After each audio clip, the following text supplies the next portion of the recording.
আজকের এই ব্লগটাকে একটা ইন্টারেস্টিং ফ্যাক্টের সাথে শুরু করে আশা করি ভালো লাগবে। ইউটিউব বা ইন্টারনেটে গিয়ে যদি এখন হেয়ার কেয়ার সিক্রেট দিয়ে সার্চ করো, দেখবে rice water hair care remedy বা রেসিপি যাই বলো না কেন, ভিডিওস আর্টিকেলস ভরে পড়ে আছে। শোনা যায় এই সিক্রেটটা প্রথম ইনভেন্ট হয় জাপানে, ধীরে ধীরে সেখান থেকে ছড়িয়ে যায় বাকি এশিয়ান কান্ট্রিগুলোতে। এখন চায়নাতে সেটা খুব পপুলার। সেখানকার এক গ্রাম ওয়াংলাও, তাদের যারা ট্রাইবস তাদের মধ্যে ইয়াও ওমেন এরা ওয়ার্ল্ড ওয়াইড পপুলার তাদের লম্বা ঘন কালো চুলের জন্য। অন স্ক্রিন তোমরা ছবি দেখতে পাচ্ছ। Even the Guinness book of world রেকর্ডে তাদের নাম আছে ফর ওয়ার্ল্ডস লংগেস্ট হেলদিয়েস্ট হেয়ারের জন্য। অন অ্যান এভারেজ তাদের চুল নাকি লম্বা হয় 5 ফিট আর ওয়েট নাকি হয় +- 2 পাউন্ডস।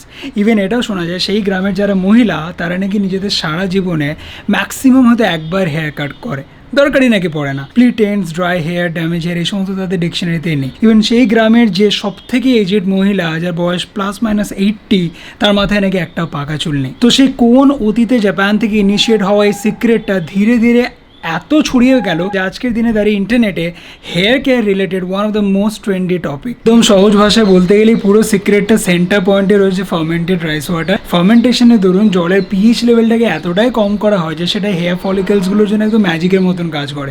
তবে এটা যতটা শুনতে ইজি লাগলো অতটাও কিন্তু না। এর পিছনে লাগে অনেক ন্যাচারাল ইনগ্রেডিয়েন্টস, অনেক কম্বিনেশন, পারফেক্ট ম্যাচ, এই সমস্ত কিছু দিয়ে আলটিমেটলি তৈরি হয়।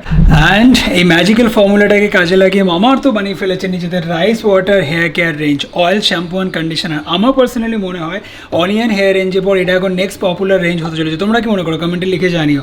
এই অয়েলটা এর মধ্যে আছে rice bran oil, almond oil and coconut oil, যে তিনটে পারফেক্ট কম্বিনেশন ড্যামেজ হেয়ারকে রিপেয়ার করে। এই পুরো রেঞ্জটাই কিন্তু যে কোনো হেয়ার টাইপের জন্য সুটেবল। স্ক্যাল্পের মধ্যে ভালো করে অয়েলটাকে দাও, দেন হালকা হাতে ম্যাসাজ করে যতক্ষণ পারবে রাখো, দেন শ্যাম্পু কন্ডিশনার করে নাও। এখন দেখার বিষয় উর্পি ম্যাসাজটা কেমন করে দেয়। দুপুরটা ঘুমালি না, সারা দুপুরটা খালি এদিক ওদিক ঘুরে কালকে চলে যাবি বাবু? কাল চলে যাবি? কালকে আমি একদম জিতে গেলেও ওকে 10টা 10:30 দিয়ে আসবো। আমরা যাই কিনা যেটা দেখো। ছাড়া বাড়িতে ঢোকা মানে যেন কি আরে মেজর পার্ট মিসিং। মানে সবসময় এদিক যাচ্ছে ওদিক যাচ্ছে, কুলফি করে সাজাচ্ছে, এখানে শুশু করে দিচ্ছে, ওখান থেকে ওটা টানছে, এই করছে। তো আর আমাদেরও ওর সাথে মানে পুরো এরকম ভাবে মিশে গেছে না ব্যাপারটা। মানে ও ছাড়া বাড়িতে থাকা মানে কিরকম একটা যেন লাগে। কালকে দিতে গেলেও আমি একদম রাত্রিবেলা। তুমি যাচ্ছ সেটা শিওর তো? হ্যাঁ, সেই মেবি প্রথমবার এরকম হচ্ছে। আমরা একদিন দুদিন পরে কোথাও যাবার কোনো এক্সাইটমেন্ট তো নেই, উল্টে আমরা যাবো কি না তাই জানি না। আমি ট্রলি বের করিনি। সকালবেলা আজকে আসতে দেরি হয়েছিল, তো সকালবেলা আর কিছু কাচাকুচিও করা হয়নি, বার করাও হয়নি। এই সমস্ত শীতের জামা কাপড়গুলো ঢোকানো ছিল। আমারগুলো তবু ঠিক আছে আমার, বাট ওরগুলো এখন বার করেছি। ফুলো গাছা কি সুন্দর তোমার। এই তো এটাই তোলা হচ্ছে। কি স্মেল করার চেষ্টা করছো তুমি? এই তিনটে গাছি না। ফর্মুলাটা যতটা এফেক্টিভ ততটাই সিম্পল। ফার্মেন্টেড রাইস ওয়াটারের মধ্যে প্রচুর পরিমাণে ভিটামিন বি, সি, ই থাকে যা ড্যামেজ হেয়ারকে রিপেয়ার করতে হেল্প করে। কেরাটিন চুলকে ম্যানেজেবল করে, গ্লসি করে। অন্যদিকে হুইট প্রোটিন যার মধ্যে প্রচুর পরিমাণে অ্যামিনো অ্যাসিডস থাকে যা চুলকে সবসময় হাইড্রেটেড রাখে। আর এই তিনটে পারফেক্টলি ব্যালেন্স কম্বিনেশন আছে মামাআর্থের এই রাইস ওয়াটার শ্যাম্পুর মধ্যে। ফার্মেন্টেড রাইস ওয়াটার, কেরাটিন আর কোকোনাট অয়েল, এই তিনটে পারফেক্টলি ব্যালেন্স কম্বিনেশনে তৈরি হয়েছে এই রেঞ্জেরই last application Mamaearth rice water conditioner, যেটা স্প্লিট এন্ডস আর ব্রেকেজকে রিডিউস করে সিল্কি হেয়ার দেয়। চাম্পি করা অনেকক্ষণ হয়ে গেছে, এবার এই দুটোকে দিয়ে আমি ভালো করে হেয়ার ওয়াশটা করে আসি। এত তাড়াহুড়োর মধ্যে চলছে, দেখতে দেখতে বিকেল 5টা বেজে গেল। Good evening everyone. কি চা না কফি? এখানে হচ্ছে চা, একদিকে হচ্ছে কফি। চা না। তুমি এখন বেরোবে? গুড্ডু নিচে আছে না বাড়ি চলে গেছে? আচ্ছা। আর আজকে first time rice water hair care রেঞ্জের এক্সপিরিয়েন্সটা বেশ ভালোই হলো। এই পুরো রেঞ্জটা মামাআর্থ, অ্যামাজন, নাইকা, ফ্লিপকার্টে অ্যাভেলেবেল আছে। ডেসক্রিপশনে ফার্স্ট কমেন্টে লিঙ্ক দেওয়া থাকবে। অনস্ক্রিন যে কুপন কোডটা দেখতে পাচ্ছ সেটা মামাআর্থের ওয়েবসাইটে অ্যাপ্লাই করলে পেয়ে যাবে ফ্ল্যাট 20% ডিসকাউন্ট। আর মামাআর্থের ওয়েবসাইট থেকে যখনই তোমরা কোনো অর্ডার প্লেস করো, তোমাদের অর্ডারটাকে ওরা ওদের প্ল্যান করে দেয়, একটা ট্রির সঙ্গে লিঙ্ক করিয়ে দেয়। এই ইনিশিয়েটিভটা থ্রুতে বাই 2025 ওরা 1 মিলিয়ন ট্রি প্ল্যান করা একটা ইনিশিয়েটিভ নিয়েছে, প্ল্যান্ট গুডনেস ইনিশিয়েটিভ। আর তার সঙ্গে সঙ্গে পিটা মামাআর্থকে সার্টিফাইড করেছে অ্যাজ ক্রুয়েলটি ফ্রি ব্র্যান্ড। এখন আমরা বসবো চা নিয়ে, তারপর আই থিঙ্ক ও একটু বেরোবে, তাই তো? উলফিনাস আমার বুঝতে পেরেছি, বুঝলে যে কালকে আমরা চলে যাবো। জানি না, আজকে সারা দুপুর ঘুমালো না। মানে ও একা 1 সেকেন্ড থাকছে না। ওই রুমে আমি যতক্ষণ ছিলাম ও ছিল, তারপরে আমি বেরিয়ে এখানে এলাম একটু, ও চলে এলো। চা এখানে রেডি হয়ে গেছে, বাট এই চাটাকে এখন 3টে পার্টে ডিভাইড করা হবে। আমারটা চলে যাবে আলাদা চিনি ছাড়া, ওরা গুড্ডুটা উইথ চিনি, তাই তো? 2টো পার্ট হলো তাতে। 3টে। ও হ্যাঁ, চিয়া চিয়া চিয়া। আজকে সানসেটের আগে সূর্যের রংটা কি হয়েছিল টকটকে লাল। কি বলবো আমি? হ্যাঁ দাদা দাদা ওই আওয়াজটা ক্যাপচার করছিলাম বিকেল বেলায় চা ছাকার যে আওয়াজটা না, এটা ব্লগের মধ্যে একটা আলাদা এসেন্স অ্যাড করে, বুঝতে পেরেছো? ইনসাইড আউট স্পেশাল ফরসা চা। অলরাইট, তো আজকের মতন অফিস ওভার। এখন আমরা দুজনে যাচ্ছি জিমে। জাস্ট একবার ব্যাপারটা হোক, শুনছো? হ্যালো। আজকের মতো কেন? তোমার দেখো লম্বা। আরে এটাই তো বলছি, দেখো আজকে আজকে কি বার বলো তো? আজকে শুক্র, ফ্রাইডে, তারপরে শনি রবি, তারপরে 3 দিন, 5 দিন মঙ্গল বুধ, টানা 5 দিন ছুটি। মানে ভাবলে মনের মধ্যে একটা তরঙ্গ হয়ে যাচ্ছে। সুলতান সুলতান। তুমি কি ব্যাপারটা ভেবে দেখেছো? 5 দিনের জন্য আজকে হচ্ছে লাস্ট ডে এই জিমটাতে। কারণ কালকে জিম বন্ধ, পরশুও বন্ধ, যদি বা পরশু দিন আমরা বেরিয়ে যাচ্ছি, আর তারপর 3 দিন থাকছি। ঠিকঠাক করে হোটেলে পৌঁছাতে পারলে হয়তো ওখানে জিম করা না, একটা কথা আছে না, যদির কথা নদীতে, আমাদের এখন হয়ে গেছে যদির কথা পাহাড়ে। পাহাড়ে। ঠিক বলেছে, ভালো বলেছে। ভেতরে যাবি না ঘুমাবি একটুখানি? আজকে সময় আমি একদম এনার্জি পাচ্ছি না, পুরো ডাল ডাল লাগছে। দেখো অপোজিটে আমি নিয়ে আছে, এগ রোল খেয়ে আসবে নাকি? একটু আর্সেলানের বিরিয়ানি খেয়ে আসতে হবে। এই রয়েছে এনার্জি পাচ্ছি না বললে হবে না। আজকে লেগ ডে আছে, যে পৌঁছে গেছি, ভেতরে যায় এখন। আজকে জিমে একজন নতুন ফ্লোর ম্যানেজার এসছে, আর আজকে আমার ছিল লেগ ডে। পুরো হালাত টাইট হয়ে গেছে। তোমার কি অবস্থা? আমার ছিল হ্যান্ড আর শোল্ডার, আমার পা ঠিক আছে, হাতে আমার তো পা রীতিমতো এমন থরথর করে কাঁপছে, অ্যাক্সিলারেটরে পা রাখছে, মনে হচ্ছে লেগ প্রেস করছি। আমাকে এই রাস্তা দিয়ে রোজ নিয়ে যায়, আমি বলছি আমাকে আজকে গাড়িটা দাও, বলছো? কি রে, একটু দয়া কর আমার কাছে। আজকে লটকে গেছি পুরো। আজকে কেক আগে টানে। আরে হয়েছেটা কি? হ্যাঁ, আজকে বিকেল থেকে 4-5টা জানি না কি কমেন্ট পড়েছে, বাট পড়ে একদম ওটা শুকনো ফুচকা হয়ে গেছে। মাঝে মধ্যে তোমরা একটু কম কঠিন কমেন্টস করো, নাহলে মেয়ের অবস্থা খারাপ হয়ে যায়। মানে প্রথম প্রচন্ড ইম্প্যাক্টেড হতাম, বাট এখন সামহাও একটু কম ইম্প্যাক্টেড হই।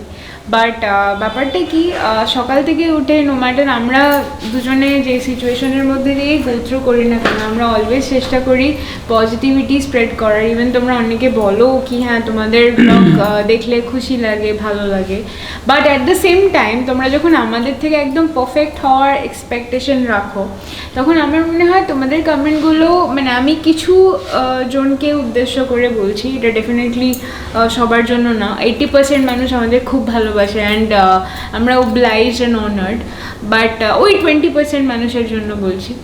একটু হালকা হলে ভালো হতো, একটু ল্যাঙ্গুয়েজগুলো একটু ভালো হলে ভালো হতো, আর একটু মডারেট হলে ভালো হতো, এই আর কি। না দেখো, আমরা ব্লগ আপলোড করার পরে বেশ অনেকখানি টাইম স্পেন্ড করি কমেন্ট গো থ্রু করতে, কারণ এই যে সেশনটা না, এটা আমাদের জন্য লার্নিং সেশন হয়। এবার কিছু কিছু কমেন্টস থেকে যায় যেগুলো একটু হেভি ওয়েট আর কি, সেটার কথাও বলছে, সেগুলো যদি একটু লাইট ওয়েট হয় তাহলে আমাদের ব্যাপারটাকে একটু টেক ইন করতে ইজি হয়, তাই তো? হ্যাঁ, মানে আরে মনটাও খারাপ হয় না। আরে রিল্যাক্স, চল তোমরা হয়তো লক্ষ্য করে থাকবে এই সমস্ত ব্যাপার নিয়ে আমরা খুব একটা চর্চা করি না, নিজে রেসপন্ড করি, কারণ ভালো লাগে না, to be very honest. But আজকে একটা কথা না বলে পারছি না। ইন জেনারেল আমি অর্পিকে কখনো এত বেশি ডাউন দেখিনি। আমি জানি না মানে কী কমেন্টস পড়েছে, বাট এক্সট্রিমলি ডাউন হয়ে রয়েছে। মেবি হয়তো সমস্ত কিছু খুব বেশি বদল করছে ওকে, বাট এটা খুব একটা আনফর্চুনেট ব্যাপার। আমাদের এই চ্যানেলে ওর মানে বরাবরই ওর এই উইক লিঙ্কস বা আনইনটেনশনাল মিস্টেক্স এগুলোকে নিয়ে খুব বেশি ট্রোলিং হয়ে থাকে। অন দি আদার হ্যান্ড তোমরা অনেকেই ওর personality, dressing sense, fashion sense, ও যেভাবে বাড়ি বাইরে ইউটিউব, ফ্যামিলি, রিচুয়ালস, এই সমস্ত কিছুকে মেনটেন করে, এই ব্যাপারটাকে অ্যাডমায়ার করো, এখান থেকে অনেক বেশি ইন্সপায়ার্ড হও, কমেন্টস করো। Coming back to the trolling part, এটা খুব একটা আনফর্চুনেট ব্যাপার যে এই সমস্ত হার্শ কমেন্টসগুলো ম্যাক্সিমামটা আসে ফিমেল ভিউয়ার্সদের থেকে। তোমরা অনেকে কমেন্ট করো যে সৌহার্দ্যদা তুমি কখনো এর এগেনস্টে স্ট্যান্ড কেন না? দেখো, এটা খুবই একটা বেসলেস ব্যাপার। আমরা একটা পাবলিক প্ল্যাটফর্মে কাজ করি, ওপেন প্ল্যাটফর্মে কাজ করি, যেখানে সবারই কিছু না কিছু ওপিনিয়ন আছে, আর দে হ্যাভ ফুল রাইট সেই ওপিনিয়নটাকে শেয়ার করার জন্য। কখনো সেটা পজিটিভ তো নেগেটিভ, কখনো আমাদের ফরে তো কখনো আগেনস্ট। সেই ব্যাপারটাকে অ্যাকসেপ্ট করতে হবে, এর আগেনস্টে রেসপন্ড করার মতন কিছু নেই। তাহলে আজকে কথাটা কেন বলছি? See, this is not about YouTube, this is not about ওরপি, not about inside out, this is purely about humanity. কারো উইক লিঙ্কস বা আনইনটেনশনাল মিস্টেক্স এগুলোকে কারেক্ট করার জন্য, তার জন্য কিছু সাজেস্ট করা, তাকে কিছু বলা ইজ রাইট, বাট এগুলোকে উইপেন বানিয়ে তাকে হার্ট করা বা তার এগেনস্টে কিছু রুড কথাবার্তা বলা, হেভি ওয়ার্ডস ইউজ করা, ইটস নট কুল। এটা আমার মনে হয়। বাকি তোমরা দেখে নিও। ইয়া কপিল মঞ্চে সোপেও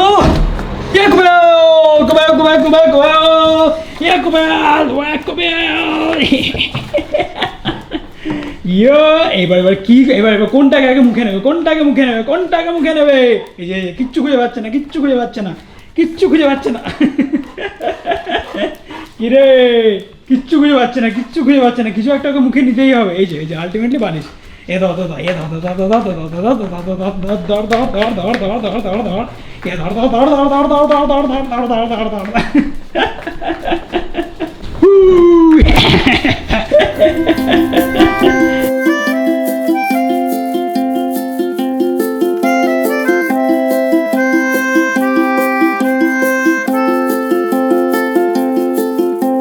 Stay with me.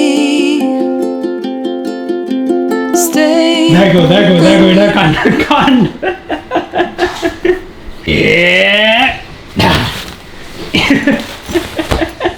Good morning everyone. আজকে আমাদের এখানে ভোর, তাই দোকানপাট ম্যাক্সিমামই বন্ধ। সকাল সকালও বাজারে গিয়ে টুকটাক বাজার এনেছে, দুধ, কলা সমস্ত। আর আমরা ইনসাইড আওয়ার এক্সট্রার জন্য একটা চ্যালেঞ্জ ভিডিও প্ল্যান করেছি, তো তার জন্য কিছু ইনগ্রিডিয়েন্টস নিতে হতো সেই সমস্ত।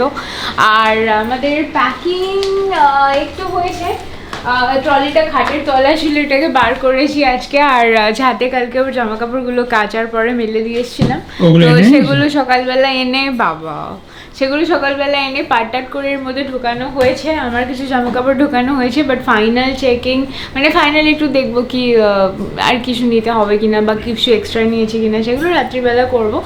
লাস্ট টু লাস্ট যে ব্লগে আমরা আমাদের এই ট্রিপের অ্যানাউন্সমেন্টটা করেছিলাম, তো সেখান থেকে কয়েকটা কনফিউশন ক্রিয়েট হয়েছে। ফার্স্ট অফ অল তোমরা অনেকে কমেন্ট করেছিলে ফ্যামিলিকে নিয়ে কেন যাচ্ছ, ভেবেছিলে হয়তো আমার বাবা মা, ওর বাবা মা বা আরও কেউ যাচ্ছে বড়োরা, বাট সেটা বুঝতে একটু ভুল হয়েছে, আমরা দুজনেই যাচ্ছি আর কেউ যাচ্ছে না। অ্যান্ড সেকেন্ডলি তোমরা অনেকে এটাও কমেন্ট করেছিলে আজকে আই থিঙ্ক দার্জিলিংয়েও ভোট আছে, ইয়েস। তো কমেন্ট করেছিলে যে দার্জিলিংয়ে এখন ভোটের একটা সিচুয়েশন আছে, ওয়েদার খুব খারাপ, সব মিলে একটা কমপ্লিকেটেড পরিস্থিতি, এর মধ্যে ওই দিক দিয়ে যাওয়াটা কি সেফ হবে? তো অ্যাকচুয়ালি দেখো এটা এই রুটটা নিয়ে আমার কোনো আইডিয়া ছিল না, অনেস্টলি স্পিকিং। ও এটাকে এক্সপ্লোর করেছে, ও তো সিকিম কখনো যায়নি, বাট আমি অনেকবারই গেছি, বাট এই রুটটা দিয়ে কোনোদিনও যায়নি। আমরা একটা কমপ্লিটলি নতুন রুট, যেটা আমি শিওর তোমরা অনেকেই জানো না, বাট অনেকে জানো, বাট অনেকে জানো না, মানে না জানার চান্সেসটা বেশি আর কি। সেই রুটটা দিয়ে যাচ্ছি, যেখানে কলকাতা থেকে টেক অফ করার পর আমাদেরকে আর বেঙ্গলের থ্রুতে যেতে হচ্ছে না, পুরোটা আমরা ডিরেক্টলি সিকিমে এন্টার করে যাবো। তো এটা তোমরা যখন ওই দিক দিয়ে যাবো তখনই দেখবে। আর প্যাকিং, হ্যাঁ, আর বাকি কিছু আছে না, হয়ে গেছে? না, মোটামুটি হয়ে গেছে। আর খালি একটা ছোট ব্যাগ নেবো, যেখানে আমি আমার জিম ব্যাগটাই নেবো ভেবেছি, যেখানে আমার ওই ছোটোখাটো কসমেটিক্স অ্যান্ড মানে যেগুলো একদম গো টু থিংস, মানে একদম সামনাসামনি সেখানে আমি আমার বাকি জিনিসগুলো ঢোকাবো, প্রোটিন পাউডার আনতেগুলো ঢোকাবো। Protein powder? হ্যাঁ, ছোট অত বড় ডাব্বাতে নিয়ে যাবো না, না না না, ওটাকে একটা ছোটো বক্সে অল্প করে নিয়ে যাবো। আর ভোটের জন্য অবভিয়াসলি আজকে জিম বন্ধ, তাই এক্সারসাইজটা বাড়িতেই করতে হবে। এখন কুলফিকে স্নান করাবো, তারপরে এক্সারসাইজ করবো, দেন আমি স্নান করবো। বাড়িতেও আমার কাছে বেশ ভালোই ওয়েট বারবেল এই সমস্ত আছে, তবে এখানে রাখা আছে 22.5 কিলো, ওইদিকে আরও আছে, সব মিলে 50 কিলো মতন ওয়েটস আছে, প্লাস বারবেলও আছে, সমস্ত কিছু আছে। তো আজকের এক্সারসাইজটা বাড়িতে হবে, তারপর স্টার্ট।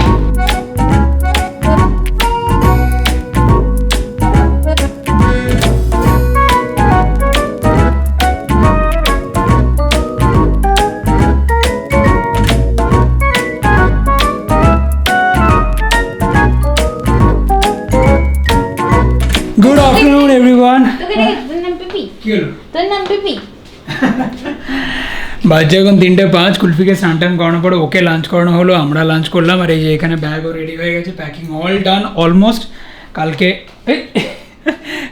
লাস্ট টাইম আমরা যখন রাজস্থান গেলাম, কুলফিকে যখন রেখে গেছিলাম 4 দিনের জন্য, ও তখন ছিল 5 to 6 মান্থসের মতন। আর তো 6 মান্থস জাস্ট ক্রস করেছে, আর এখন 9 মান্থস জাস্ট ক্রস করেছে। তো যত বড় হচ্ছে আমাদের সঙ্গে ওর অ্যাটাচমেন্ট তত বাড়তে থাকছে। আজকাল তো এরকম হয়ে যায়, মানে ও এখানে শুয়ে আছে, মানে চোখে প্রচণ্ড ঘুম, ঠিক আছে, একদম ঝুলছে রীতিমতন। আমরা এখানে বসে আছি, ও চুপচাপ শুয়ে থাকবে, বাট এক পা রুমের বাইরে দিলে ও যতই ঘুমে থাকুক পেছন আগে না আমরা যেখানে বসবো সেখানে গিয়ে বসবে। তো ওই মানে লেজুর, যেটাকে বলে না, লেজুর হয়ে গেছে আর কি। তো এবার ওকে রেখে আসাটা সিরিয়াসলি ওর জন্য আর আমাদের জন্য বোথ ওয়েতে চ্যালেঞ্জিং হবে। বিকেলে আজকে যাবো ওকে ড্রপ করে আসতে। তো চলো আজকের এই ব্লগটাকে এখানে শেষ করছি। এরপরে কি আমাকে এডিটিংয়ে বসতে হবে, 4টে ব্লগ দেবো। রেগুলারিটিটা মেনটেন করা ইজ রিয়েলি ইম্পর্টেন্ট। টাটা.